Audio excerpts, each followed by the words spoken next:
In the first lesson, I showed you a simple finger exercise, which will toughen up your fingertips and it'll get the muscle memory going in your hand and fingers. And make no mistake about it, as you start this, those fingertips are going to get sore. So if they're a little sore, keep going. If it starts to hurt, take a break. But practice 5-10 minutes at a time and go longer as your skill increases. But just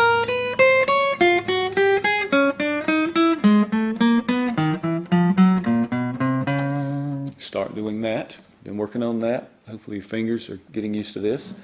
I'm going to teach you a better way to go about learning to make chords and to begin to play. And that's why I named the guitar channel that. It was Better Way Guitar.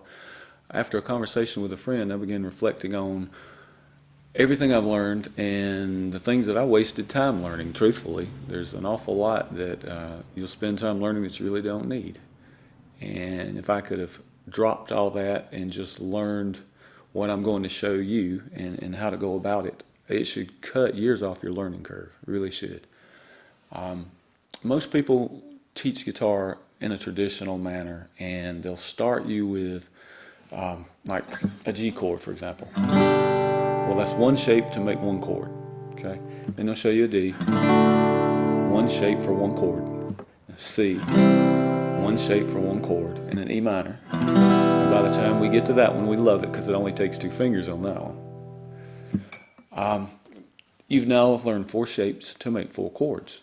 And the problem with this as you start to learn is you'll get where you can make a G, but then you have to change chords. So now we've got to go to a C, and you're going to do this.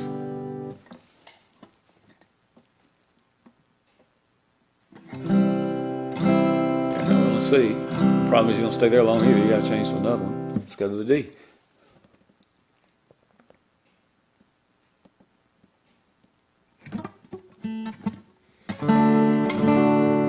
That's kind of how you do is you start, and it's frustrating because you want to get right into playing music, and I get that. I remember that. That's why I think it's a whole lot better. Rather than learn 4 shapes to make 4 chords, I'm going to show you one shape that will allow you to make between 30 and 45 chords depending on the access you have on the neck of your guitar. I'm also, as I give these lessons, I'm going to use very modestly priced instruments. We don't want anybody thinking, a lot of times somebody will see somebody playing a really nice guitar and say, oh, I could play like that if I had one of those. Well, if you don't have the skill, you can't. There's no shame in starting in a $20 guitar. We all started somewhere. I did. Mine was like $20, $20-something dollars back years ago when I started. The skill is what I want to help you with. I want you to learn that. Don't worry about the equipment. Just learn the technique and the process. Let me show you this one shape to make a lot of chords with. Take your first finger and let's put it, we'll get it up here. Could start back there, but that's a bit of a stretch. Let's get on up here and make it easier. Let's start on the 7th fret, 6th string. Okay, that's a B. And wherever we place this finger will be the name of this chord. Like right now, this is a B5 I'm about to show you. It's a 5 chord. It's going to be a B5. 6th string, 7th fret. And we put the 3rd finger on the 5th string on the 9th fret. So it looks like that, if I can get them all out of the way without making any weird gestures with my middle finger trying to move it. And it's going to sound like that. Now, the neat thing about a 5 chord is I can move this anywhere. Anywhere, and that is wherever this finger is, there's an A5, G5, F5. You can even put one finger here, come off your E, because if you had your finger here, the nut will serve as that one. You do that one finger, make an E5, F5, G5, A5, B5, C. Let's just call it the letter. Let's just call it C, D, E. We know this is a 5 chord. Okay, so I'm just going to refer to it as the note.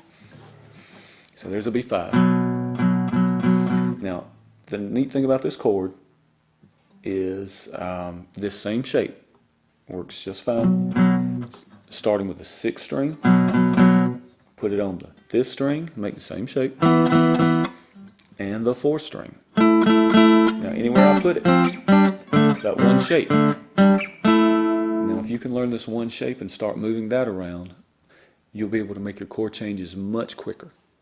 And no, it's not a full-fledged chord like there's a G, and this is a G, but this is going to get you started a lot quicker. Let me show you what you can do with just this one chord.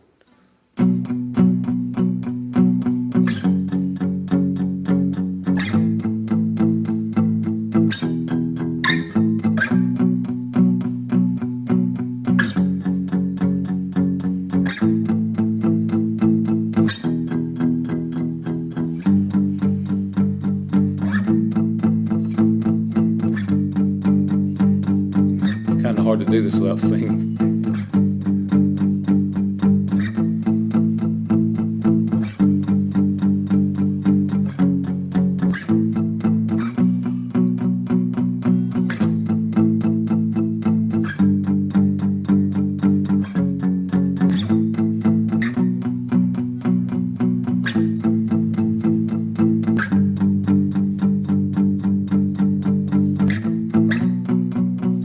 Now, that's probably not exactly what they're doing, but that's close enough that you should be able to recognize that. That's one shape. And I stayed on the same string for that. Now, the neat part of this, take the same shape. It works anywhere when you're starting that finger on the 6th string, on the 5th string, or the 4th string. Anywhere you want to move it. Works there, works here, works here. It'll also work if you want to put it on the 2nd string. Doesn't work starting on the 3rd string because of the tuning differences. When you go up, you've got 5, 5, 5, but you have 4 there. 4 increments there, so that's the only reason it throws it up. It throws it off right there. But anywhere you want to place that finger will tell you what it is. Like in this case, that's an A. So this is an A5. I was playing a B a moment ago. There's a B5. Across from that's an E5. Go up 2, that would be an F sharp 5. And that's your 1, 4, 5, which is the most common chords in most songs. I'll show you that in the next lesson.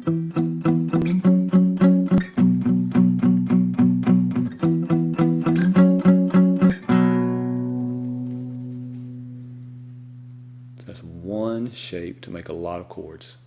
And that'll get you started playing music quicker.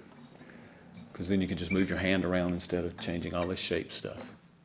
And we'll build and we'll add to that. And trust me, this is a better way to go about it.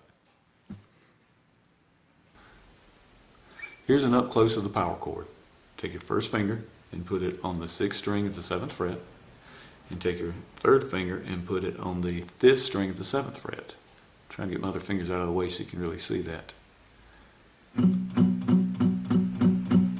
If you want to do it on the 5th string and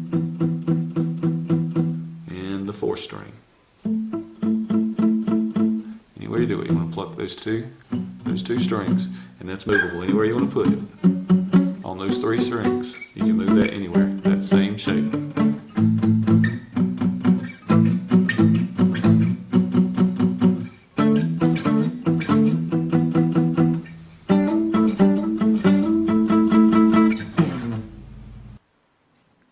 In the next lesson, I'm going to show you a couple of patterns to use that 5 chord, which will cover the chords most commonly used in most songs of any type of music you like listening to.